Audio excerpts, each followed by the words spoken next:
انا المرة دي مش هتمنى امنية واقول احلام، ولا هدخل سنة جديدة وعشمان ان كله تمام.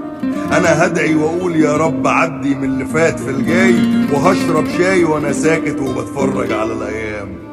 هحاول مرتكبش ذنوب كفاية عليا افعالي، هصلي بانتظام اكتر واخف شوية اهمالي، عشان الدنيا دي فانية وفيها الناس اديك شايف، ولا بترحم ولا ليها عزيز يفرق ولا غير. سنة فاتت وفيها الحزن قد البحر خوف وجراح، ومين عن ربنا بيبعد ويستنى يشوف افراح.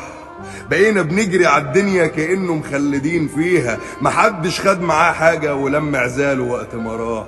وبشهد اني مش زعلان ولا ندمان على الماضي، انا يا رب مش عاوز سوى سترك وانا راضي. ببرأ ذمتي من الناس ومن الدنيا ومن الاخصام، ودنيا ايه وناس على ايه وزعل على ايه، كلام فاضي.